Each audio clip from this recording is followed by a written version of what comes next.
Hello, everyone, and welcome to this new episode of Great Targets, the official podcast of the Research Chair on Mistreatment of Older Adults. I am Mélanie Couture, your host and the chairholder. So, today we're going to talk about what is a research chair. We've gotten these questions a few times, and I think it's important to understand what is a research chair. So, as a university professor, right now I'm at the Université de Sherbrooke.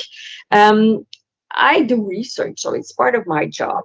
The thing is that if you want to do research, you have to get external funding. So usually we get funding by applying to different organizations to get funding specific to research projects. So the funding is attributed to do a research project.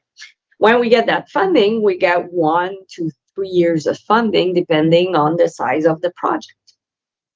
In the case of a research chair, what it means is that it helps you, it's funding to help you actually put a structure in place to facilitate doing research projects. So in our case, we actually have a research chair from the Ministry of Health and Social Services in the government of Quebec. How come we have a research chair from the government is that in 2010, when they developed their first action plan to counter mistreatment, they actually put in one measure that was to develop a research chair. So they put in funding to actually have a research chair specific to the fight against mistreatment. The first chairholder was Marie Beaulieu. So she was the chairholder from 2010 to 2022. And then she retired and I took on the position of chairholder in 2022. And within the last action plan, which was actually the third one to counter mistreatment, it was still written that there is funding for a research chair until 2027. So it means that the funding is for 5 years. In the last action plan, it was from 2022 to 2027. So, and the research chair is actually at the Université de Sherbrooke.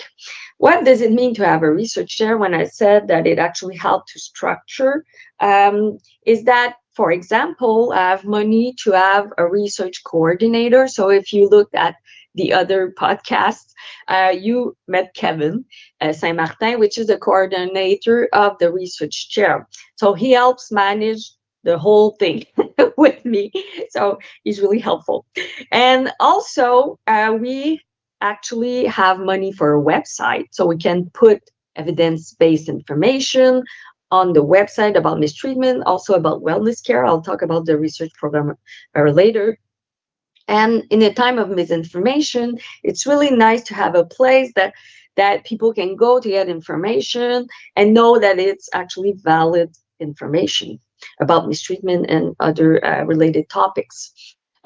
Also, what it helps, it's that part of the funding is to help me give less classes. So usually as a professor at Université de Sherbrooke, I would have to give 4 classes per year. So that's part of the responsibility of a professor. So they put in money so I can only give 2 classes. So I have more time to actually develop a research program throughout the chair and do more research and do more knowledge transfer.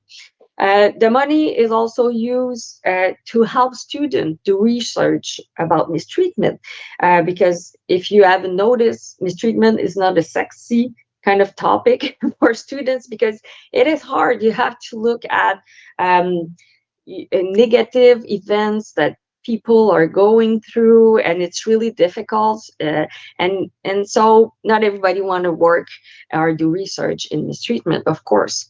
I also have money to actually travel because we're trying to develop and keep and maintain partnership in Quebec, throughout Canada, and also in other countries. And as a researcher who has an expertise in mistreatment and research chair, I also take part in a lot of governmental committees to give insights and up-to-date knowledge about mistreatment of older adults also. And as with this research chair, the idea is to develop new research programs. In our case, with the expertise I actually have from prior work, I used to be a researcher within the social and healthcare system for more than decades before taking on this position. And I was already doing research on mistreatment, but I was also doing research on caregivers, the context of caregiving, the use of technology to maintain older adults at home, and also looking at different living arrangements for older adults, such as nursing home, seniors residence, and other types of living arrangements. So all of these expertise are integrated within the research program of the research chair to counter mistreatment. We also, like I said, look at wellness care. So we're also trying to, how can we better treat older adults also? So not just about mistreatment. And the other thing is important to understand is that we do not intervene, okay? So we do not get involved and try to solve mistreatment situation. What we do is that we give information to people who do that. So in Quebec, if you need help, you call a helpline and you go to community organization or within the social and healthcare system. So we're not here to intervene, but we're here to help people who intervene. So we give them up-to-date information. And a big part of our work is actually, yes, doing research, but also doing knowledge synthesis. So knowledge synthesis is to take all the research that already exists and try to make sense all of it and give that information to people who need it. Because you don't have the time to read all the articles we have to read in a workday. So that's important. And also we give recommendation to the government, the ministry, to different people. And on top of that, a main part or main responsibility of the research chair is actually knowledge transfer. So it's not just about writing scientific articles. You'll see in a few of the podcast, I actually explain some of the articles that we wrote to get the information out there. But it's also about giving and developing other types of tools, give information on how to counter mistreatment. So, for example, this podcast, that's a way of getting information out there that's sometimes easier than having to read, like I said, a scientific article, because you do need some skills to be able to understand everything in the scientific article. We also do little synthesis on written form, also on the website. Like I said, we have a website, so we put all these tools out there. And we do webinars also. So we try to reach different kind of audiences, and it's also part of our mission. So we give information to older adults, to caregivers, to social and healthcare professionals, people in community organization, students, also people at the government, like I said earlier. So all of these people need information to be able to intervene and do their work. And I always say that I work in mistreatment because it's important to make this world better. People are suffering, and it's important to do our part. So by doing this podcast, by doing all these other type of knowledge transfer, I think the idea is to help everyone make it a better world in a way also. So I hope you understood some of the things I explained today, and I hope you enjoy this podcast. So like and subscribe. And you can also go on our website and see everything we've been doing. We do have a channel in French because our main language is French, but we are doing things in English, and we do have tools, and part of the website is also in English. So thank you very much for listening, and see you next time.